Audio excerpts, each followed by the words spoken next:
Hello.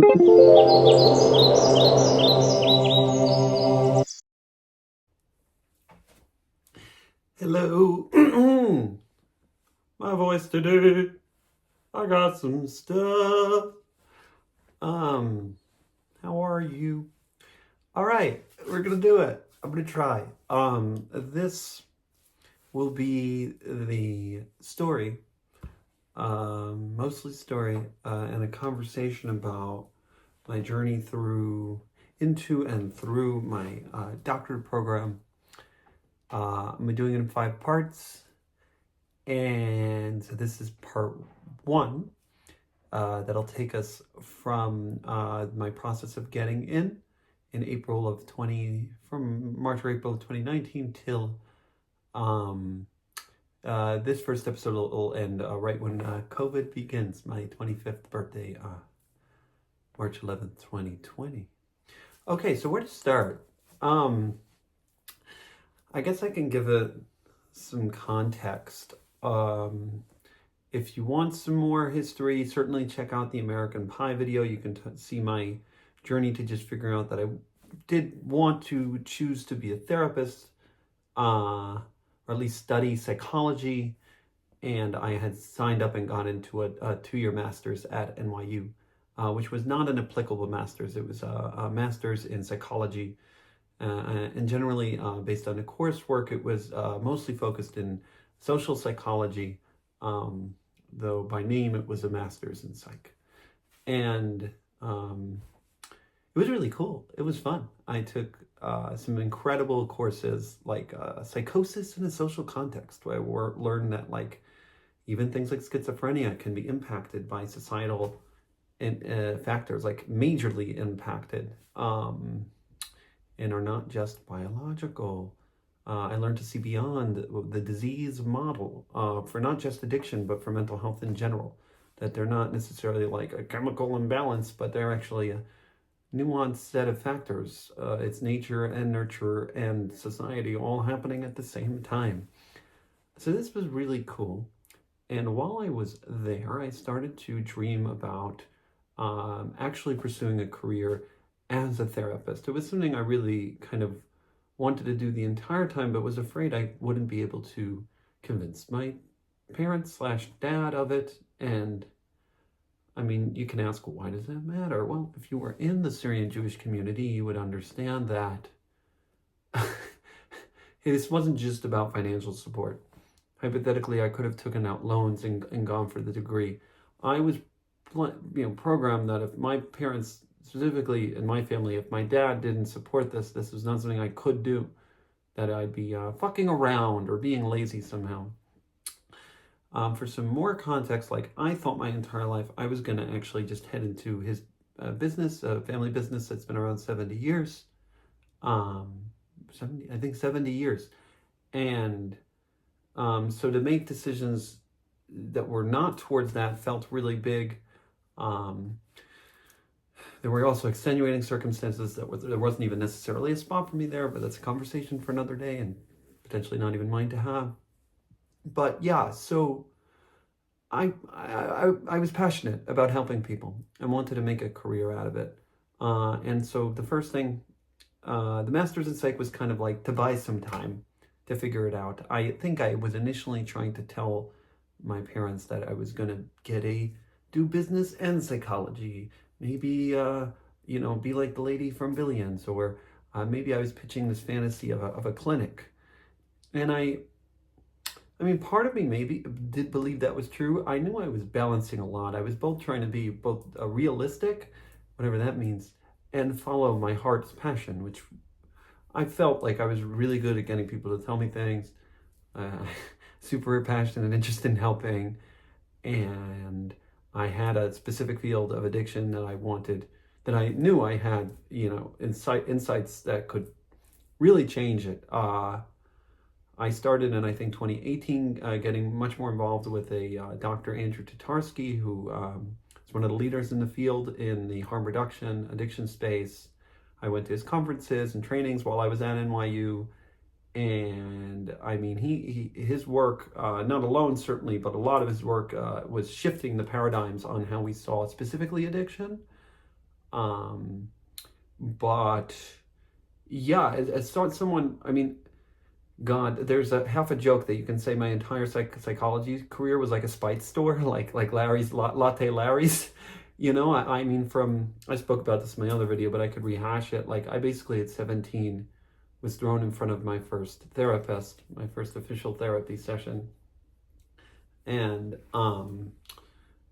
the man saw me for 15 minutes and said, "You're an alcoholic and you need to go sober."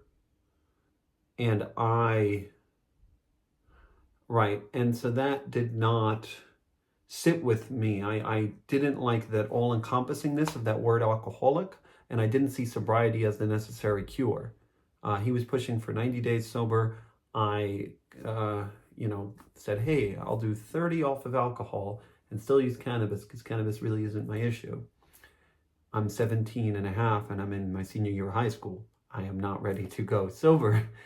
And he said, well, if you don't do the 90 days, I'm going to have to report that to your parents and you have to sign this piece of paper that says I can.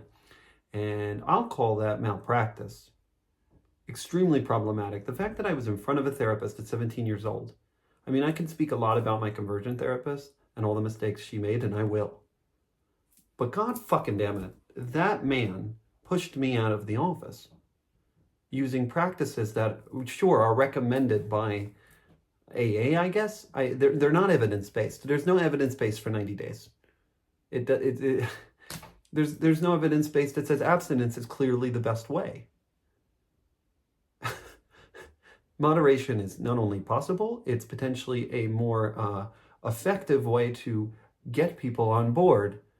The entire field of motivational interviewing exists, and it's something he happened to just skip right over in terms of getting my buy-in. I instead is named as like the not unruly, there's a better word for whatever the hell authority systems will say I was doing there with this clinician. And not to say that he wasn't following mainstream advice. Like, I guess that it is or was the mainstream. Today, thankfully, harm reduction is something that's much more widespread, but not nearly enough. The fact that it's still radical treatment is beyond me. I made my whole addiction is treatable video. You can check that one out too. That one's for me really important. I think it's one of the most, next to the transgender stuff, probably some of the most important stuff I put out there. I'm really, you can tell I'm very passionate about. I think it's deeply misunderstood. So from that moment, I said, this shit needs to change, and I want to change it. It wasn't the only thing that made me want to be a therapist. I had amazing experiences as a camp counselor. I had amazing experiences working with special children. I had a cool job where I was interviewing strangers in a park. There were other pieces here, but it was something I wanted, and my heart was calling out for. And it seemed like it was possible. So when going through the different degrees that I was thinking about,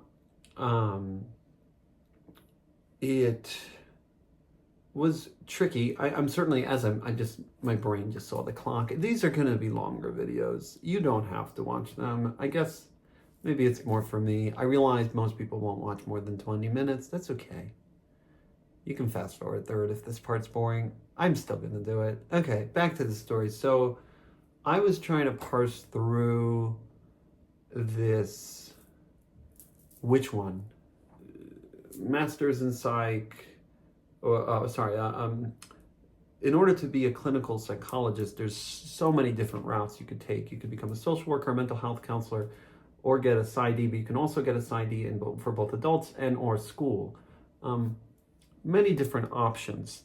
A lot of them have different licensure tracks and different paths, but one of the highest levels you can go for is the PhD in clinical psych or the PsyD in clinical psych. Certainly your goals, it might differ in both, where the PhD is more research focused and the PsyD is more clinical focused, still with some research.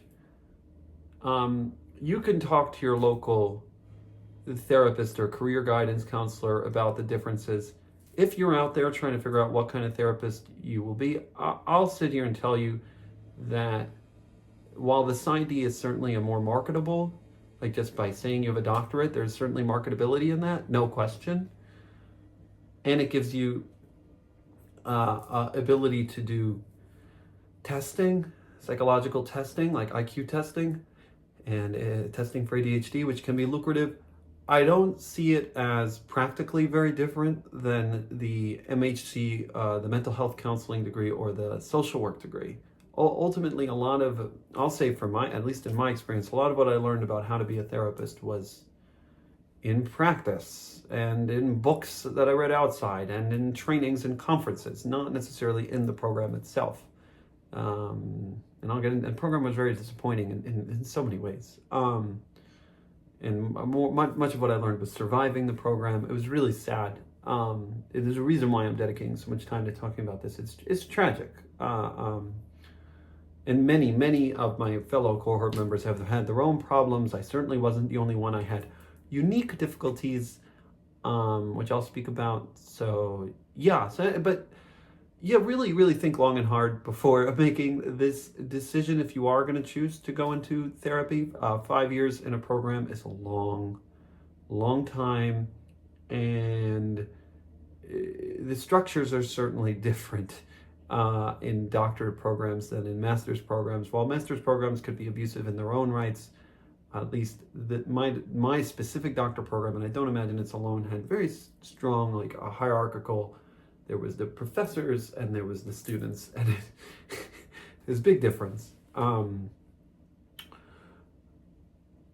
This is some foreshadowing. I mean, like, there was a moment in the 4th year, we had a celebration of we took our last course, and we all got to meet up. All the professors and students of my cohort met up for a sending off party. And there was just a moment where they were working on a skit for the dinner, the professors and the students were all in the basement playing pool and games, and there was arcade games. It was a cute little scene, but there was something about it that just felt like the kids were in the basement and the adults were upstairs. And I mentioned it to a fellow therapist in the room, and I just think there was a lot of that dynamic going on of just, I felt treated like a child at many times. There were tons of parallels between the way Yeshiva Flatbush treated the students and LIU treated, the LIU PsyD program treated the student base, like children in need of control, basically. Yeah, I'm getting ahead of myself. Where did I get off? So I was trying to decide which one of these paths to take. For me, ultimately, I went for the doctorate because I wanted more. I thought it would give me more time in training to hone my skills. I thought it would give me the highest level of training. I thought I always wanted it to just be called doctor. I thought it would be cool and help me with my marketing and the business side, and just the time. It gave me more time to cook. I didn't know what I wanted to do with my life. I did need some time. Some friends bullied me over this and said, "You're never gonna grow up." And I imagine they're still bullying me over this. That I was just continually trying to avoid adult life. I guess to this day, I have no interest in buying into the Syrian model of adult life, and don't think I ever will. Ouchie, goddamn. But yeah, I do feel very privileged that I was able to buy some of this time. I think being assigned at birth male helped.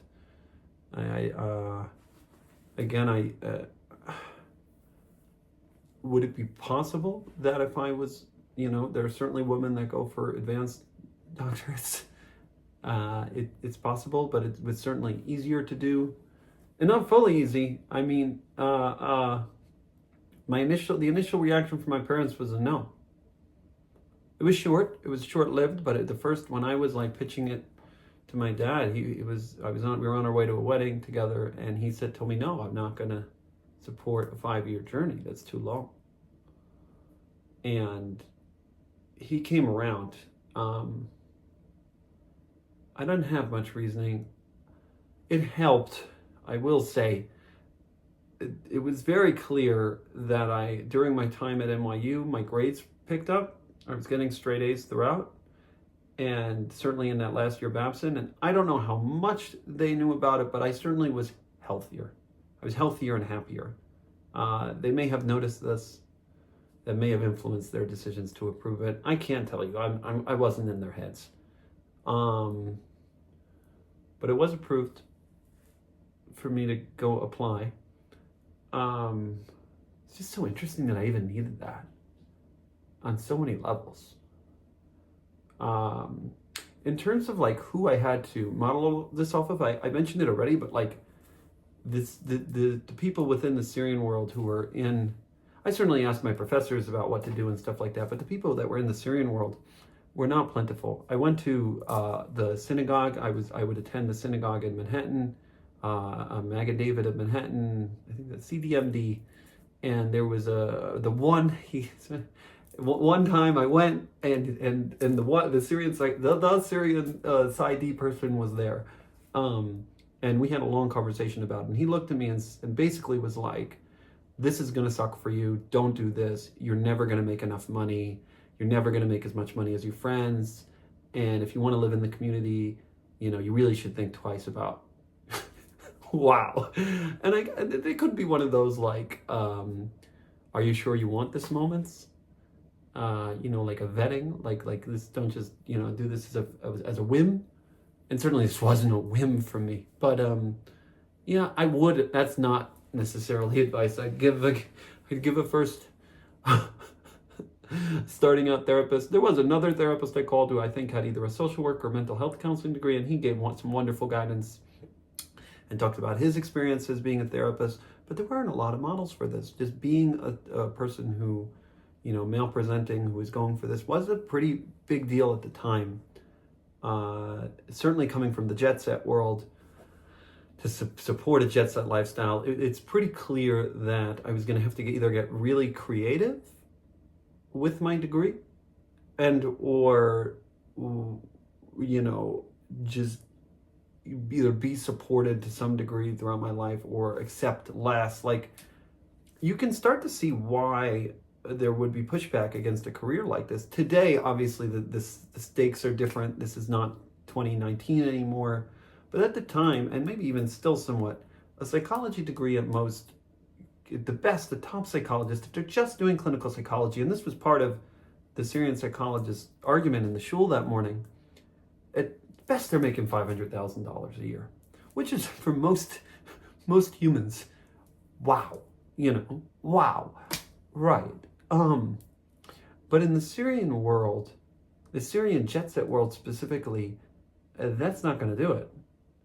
Maybe that's the number. Like, it's probably between 2 and 500 if you're scraping by. If you're trying to, the jet set world asks you to send your kids to private schooling, your 3 to 4 kids to private. Maybe you could have 2.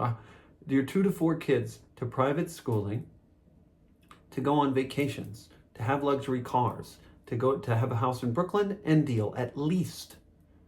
Maybe even in Florida too. I don't know the standards these days. But certainly, yeah. And so in order to remain in that social class while working as a psychologist, it was certainly going to be complicated.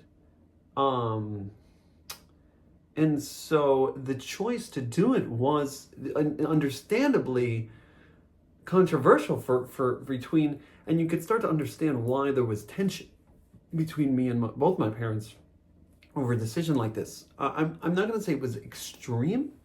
Like, I was still doing a thing, a respectable career, a doctor. So, this is what was hard to get through the minds of others when I tried to explain it to them, that this field, people in the field, certainly because I come from a wealthy background, would assume I was just in it for the money, which was so warped for me. I was actively choosing a career that seemed to have more ceilings on it than other careers. Let's say if I got into real estate, wholesale, or finance. And right, and I had my undergrad business degree. I certainly, even if it wasn't in my dad's business, I could have found success, whether it's with my own brother or in other spaces. I think I have the skill sets but I certainly don't have the heart. For me personally, I really need to be committed to the thing I do. And it needs to feel like a active part of me, like I'm actively making meaningful change. That's a decision I made while in college. And it's something I still to this day find very important. People can disagree and say, like, do your happy thing after you make the money. For my being, I unless I literally just need to work to eat, which I'll do, but to some extent I do, but if I can, if I'm fed, I hopefully want to do something I'm passionate about and spend the majority of my time doing that. For those struggling, trying to figure this out, I do recommend checking out the concept of Ikigai. It's a Japanese concept, really cool about how trying to figure out how to make money while doing your passion. It's complicated discussions. And so, yeah, that social tension of like, while to the outside world, like choosing a psychologist, to be a psychologist is not an artist, like it's a lucrative field. There's money to be made. Certainly money to be made. Like if I didn't come out with all this controversial stuff, just being a psychologist in the Syrian world itself could have made me a lot of money. But even with all this stuff, I still could just go hypothetically into Manhattan and just be a wealthy person, psychologist in Manhattan who specializes in addiction. Those don't come easy and those get paid a lot. But even that is, and maybe today, I don't know the wealth statuses, but from my understanding, I would imagine just based on how America is going, the wealth inequality gap's getting bigger, and what it takes to be a jet set is the bar probably continues to rise.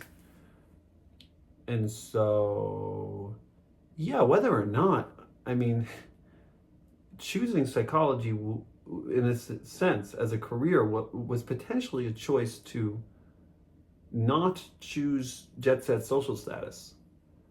It didn't take away my jet set social status, and certainly not.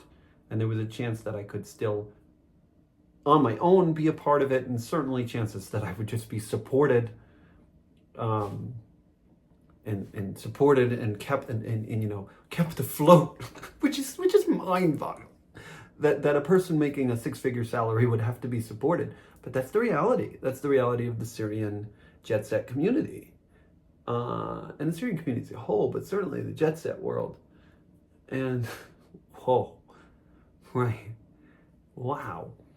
And gender roles and gender understandings, like man, you're a man, you're going to have to support your family, And how silly this all is, because certainly, like, I came from a family that had more than enough money to support me in whatever the hell I did. If I did become an artist, like, we're never going to starve. It's tragic. It's tragic. It's what it is. There should have been very excitable support, and there wasn't. Eventually, my dad was behind me. My mom thought it was too heavy, but eventually there was, at least, they paid for my program, which most people in the program couldn't say. Many could. I certainly wasn't the only wealthy person in my doctorate program, but it gave me a lot of advantages to come in. I mean, I was careful about saying this out loud when I was in those spaces, but the fact that I went to college for 11 years, all private schooling, and have no debt is a massive privilege. And I imagine with more debt, I couldn't. Maybe it'd be much more complicated to do the things I'm doing today if I actually had to incur debt. And so you say, "Oh, your parents paid for all this shit. They supported you. You're being nitpicky." And I don't know. Complex conversation about what support means, not just in the form of cash. Right. Wow, we've gone 24 minutes. I haven't even gotten to the application process, but we're getting there. And so, I looked at where I could apply, because I'm a Syrian Jewish kid and I don't want to have to move. I mean, it's 5 years. I'm going to be 29 when this finishes. I'm 23 years old when I first started thinking about applying. And so I'm like, fuck, like, I want to be able to get married within the Syrian world and still participate in Syrian events. And so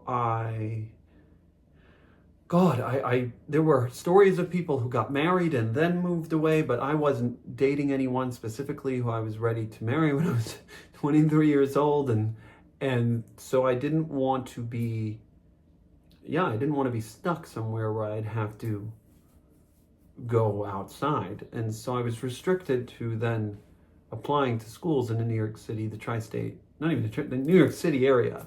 And so in terms of PsyD programs, which is the degree I wanted, a doctorate in clinical psych, there was LIU in Long Island, Rutgers in New Jersey, and Yeshiva University in the Bronx.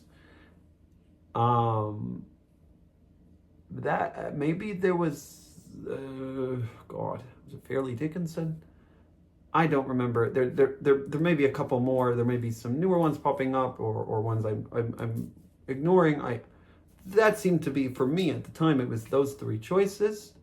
And if I wanted to go for a school PsyD, there was more, but that was a different kind of degree that more focused on testing and children's stuff. And so, yeah, I certainly could go for a master's, and I thought about it, but because I would have been able to stay at NYU and keep my apartment. All these, Yeshiva University was an hour train ride, so maybe I was living in the East Village. It was a 600 square foot apartment. It was way too much rent, but it was fun. I loved it. I was very passionate about that place. I put a lot of my heart and soul into it, and I didn't want to move. But Long Island would have been an hour and a half commute, and Rutgers was going to be similarly. It both would not have made sense for me to stay. And even Yeshiva, it was way up, I think even above the Bronx or in the Bronx. And so, but yeah, those were my three. And I put in my applications, worked my butt off putting them together, and I had prayers. And by February of 2019, I got accepted for an interview at Yeshiva University, which was my number one choice. Rutgers was one of the top psychology schools in the country, but I didn't think I could get in. I had straight A's at NYU, but my grades at Babson weren't so well, especially during the phase of, I don't know what the fuck I'm doing here, I'm just here to party phase. Didn't exactly bode well for me. And yeah, so I got rejected from Rutgers, and I got the interview at Yeshiva, and I was excited about Yeshiva, not just because of its proximity in New York, but also I would get holidays off, and I wasn't even at the time becoming somewhat religious, and didn't know how. Maybe I just assumed it's separate, it's not connected to their religious studies programs, but I certainly felt that I would have had support around that. Ironically, Long Island University ended up having the most.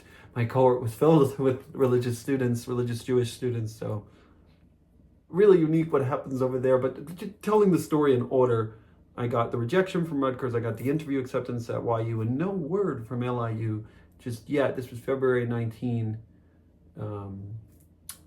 And I interviewed at YU. It was a nerve-wracking day. I thought it went great. And then right after I interviewed, I actually checked my junk mail to see if any responses, and I found in my junk mail a rejection from LIU Post. Wild. That was trash. And I'm like, I had a little panic attack, because that meant that YU was my last and only option for the PsyD in the New York area. And I immediately was like, oh, I need to back up. And I applied to NYU. I looked into applying to NYU get a second master's, and this would be an applicable master's, to be a master's in health counseling. I had already taken coursework in that program. I had recommenders in that program, and I was 2 months late to apply, but I was hoping that they might still take me. I was getting a little desperate. And looking back, I maybe would have wished I did end up in that program, but more on that. And so, who knows? So I'm praying that YU says yes. And I'm also praying that NYU at least accepts me, so I have something to do. Some path to becoming a therapist. And by March 15th, I remember it, I got the word that I was waitlisted at YU. And oh no, My dreams were, this was not fun. My heart was pounding. Getting that email was not a fun experience. And that they would let me know within the month. During that month, I got the acceptance from NYU for a second master's, which was very exciting. I mean, it would have been almost like a consolation prize. That's how it kind of felt. I got the news while I was at a Met game. I remember it. And yeah, I was okay. I had something. But then April 15th, the news came in that I was rejected or not accepted off the wait list. There was no room. And they would still let me know I'm highly ranked on the wait list, which whatever the hell that means. And if someone maybe drops, there's a chance. And so you're saying there's a chance? And so we looked into, someone has to have a pull in a certain community at YU, right? I think I started having meetings with a rabbi in one of the programs. Ooh, what? Me? Privileged? Pulling inappropriate power dynamics? Never. But there was no, this was, again, the religious program and the psychology program were separate things. There was no room. Maybe there was room.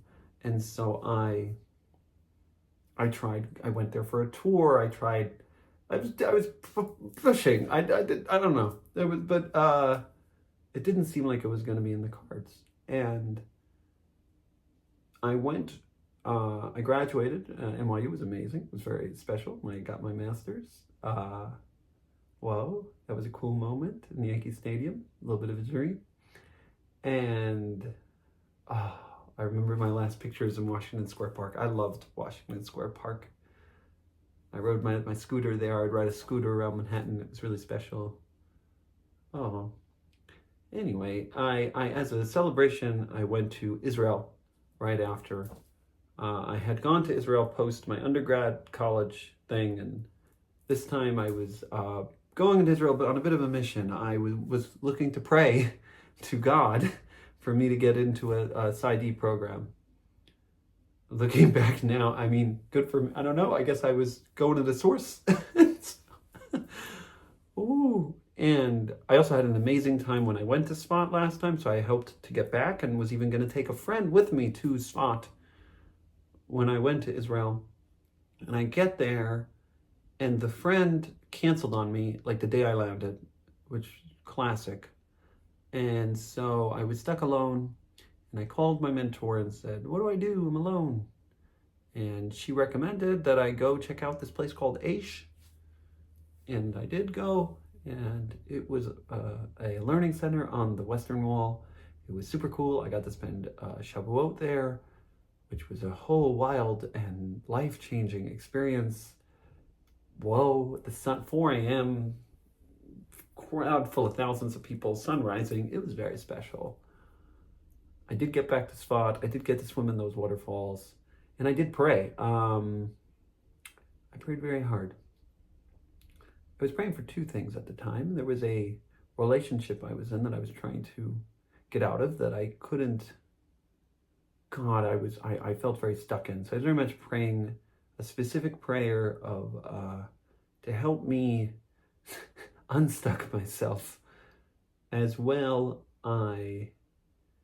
well, that's a long story. And the other prayer was that I would get into my program. At the time, somebody told me that if you pray for someone else, your prayers could be answered. I prayed for a friend to get into his program and to help his relational life, and he ended up getting into where he wanted to and meeting his future wife, and told me he'd never trade that prayer for anything. So I guess there was that. Oh, and that was a very powerful moment. There was even a little miracle while I was reading the words in Hebrew. A kid next to me, like I was praying for an idea, a concept, specifically in the Shema, and a kid next to me, as I was saying them, said the words at the same time. There was some real synchronicity stuff happening that was hard to explain. It was wow. And I was both fired up about Judaism and very hopeful that some movement is going to happen. I'm going to get a miracle. YU's going to open a spot. I'm going to get in. And I land. And I landed. I was a bit of a different person. I was There was a moment there where a rabbi, he asked me what my name was. And this is, I guess, relevant as I just announced a name change, but he asked me what my name was, and I said, Morris. And he slaps me in the face and says, that's your slave name. That's your slave name. It was a night. It wasn't as abusive as it sounds. It was a funny slap. And okay, that's your slave name. So what's my name then? He goes, well, what's your name? And okay, my name is I had just found out that I had 2 Hebrew names. So I'm like, my name's Moshe David, and he's like, everybody, we got a Moshe David here. We got a Moshe David. And so are you Moshe David or are you Morris? And I'm like, I guess I'm Moshe David. And he slaps me again. He goes, no, silly, you're both. And you've been Morris for longer, but you're also Moshe David. Don't forget. And whoa. And so I wasn't going by Moshe David, but when I got back, but I was very much embodying that kind of spirit. This kind of like, oh, peace be with you. I was very like smiley and like, ooh, spiritual bypassing? What? Who? Me? Never. And a couple weeks later, we get some good news. Wasn't YU. It was LIU. Yes, I mean, see, Long Island University. They rejected me in February, remember? And went to my junk mail. And out of nowhere, they didn't even respond when I emailed them like, hey, at least tell me why. I cared. This has been my lifelong mission, blah, blah, blah. No, but here they were in July. The program, imagine, the year starts in August. I was headed to the master's in NYU, a second one. And they were like, hey, we just opened 5 spots and we want to interview you. What? From where? How? Who? It was, I mean, you asked why I believed in God. I go to Israel, I do the prayer, my friend finds success, I find this miracle. I don't know. I still don't know. And so, yeah, whoa. And I mean, it was horrific, but I finally was able to leave the dynamic. The prayer worked, I guess. And so, oh. And so I got an interview. I remember it was 100 degrees the day I went. It was the day after a fast day. I had a friend who was in the cohort who was able to help prepare me in certain ways of what questions to expect. A friend who had already gotten in, so that was exciting. And I showed up in my suit and tie, sweating, and the professor was in shorts. And we had a very candid conversation. There was a moment where he, it was the typical like interview BS, but finally there was a moment where he just looked at me and said, look, your grades in college weren't very good. Do you have any explanation? And I just like gave him over the real story. I'm like, hey, I was lost looking for meaning. I went to Florence. I didn't take him over the bridge necessarily, but I talked a lot about just feeling empty and meaningless and needing to find something that could give me purpose. And I think that resonated. I felt the room shift. There was a little wink, wink, nod, nod when he drove me to the train station afterwards in his Tesla and drove really fast. And he couldn't say anything, but it seemed to be that this was going to work out. And holy shit. And so imagine the email came on like a Thursday. I was interviewed on like a Monday, and Tuesday or Wednesday, I worked at a special children's place, and I literally had one of them in my hands. I was hugging a special child when I saw an email pop in, and I'm like screaming, and then I'm getting in trouble from someone for screaming in the room. I'm not with the kid next to me. I understand. And then there was some other commotion happening, so I couldn't even celebrate. Yet this is like a lifelong dream, so I had to like hold it for like an hour till I got off of work and just went wild. It was holy shit. I mean, this was July 24th when I got in, or the 23rd, and whoa. And it was it. I got my miracle, or so I thought. Miracle, God. Oh, it was a hard 5 years. And so, I mean, I look back and do wonder, like, if I went to NYU, how different, and my path. I got in. Yeah, this is the path that came, and it's worth the look. But yeah, and so I had about a month to process and party, and I did. It was fun. It was a good month. Whoa. I was going to be a doctor as long as I survived my program, which didn't. I mean, I was getting straight A's on NYU. Ever since deciding to follow this path, I had been very successful. I didn't think I'd bump into any issues. Well, okay. Fast forward, starting the program, it's day one, and I had this horrific stomach cramp. God, I had been having stomach issues for a while at this point. I went to a few different doctors. Again, one of them even recommended I had to stop drinking alcohol. Damn it. And yeah, so I was diagnosed, I think, with IBS at that time already.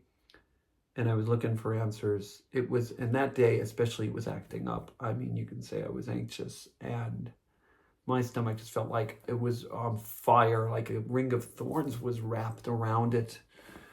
It wasn't fun. And so I showed up there though, and I almost turned around, but I went in, and I remember we were all sitting together in this room, which ironically 5 years later, we'd be in the room over celebrating graduation. Many of us, not all of us, everyone had kind of different timelines towards the end, but yeah, there we were sitting in this circle. It was about 22 students, some professors, and some people in charge of the program stuff. And we all got to sit in a circle and go around and say what we were excited about, headed in. And I remember, like, it's funny how much of this, like, I can still see, like, I said, I'm excited to be surrounded by people who are passionate about the same thing I am, and that are excited about, learning how to heal, and to be in a room full of just really smart and caring people. That's what I was excited and hopeful for. I guess you can say I was a bit naive, but hypothetically, this was a room full of 22 people who had earned a spot in a doctorate program, which was not easy, and were choosing a career in which they were helping people. So you would think, yeah, that this was going to be an incredible room and taught by professors who were, for the most part, actively practicing therapists too. So you'd expect this to be a therapeutic room full of therapeutic people interested in being therapeutic. No, but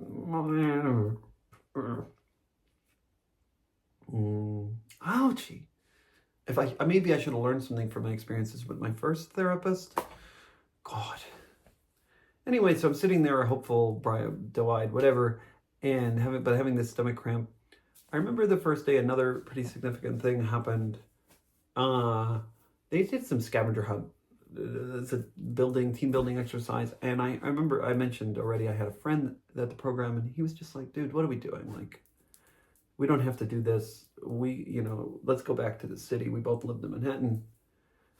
And there was certainly some dynamic of, like, this was someone from the Syrian world, and so it almost felt like back in high school, like, we're kind of like, if it's not required, we're not taking it seriously, which was so wild because I had already spent 6 years, in college, like in a college system. But for whatever reason, this brought up a lot of the feelings like I was back in high school. And I don't think it was just because I was with another Syrian person, but certainly that didn't help. That is one other of the 22 members of this cohort. Or no, actually there was more than one and a half. One and a person who one of their sides of their family were Syrian, were in the cohort. 11, I think the count was 11 Orthodox Jews, or 11 Jews in total out of the 22. It was a big number. Whoa. And there was me, who was coming off of Aish, and like, I wasn't wearing a yarmulke, but I was also like super excited about God and trying to make it to Minyan, and yeah, Hashem. Whoa. Confusing for some. For me, I don't know. I was just doing my thing. I was excited. I was getting the miracle. This was the miracle story. I was going to be a doctor. Whoa. Wow, this is exhausting to tell. Part of me just wants to pause it here. That's the pre-story. and then get into, I guess, where we get started. Okay, I'm going to pause it here. Take a breath. Woo! See you on the other side.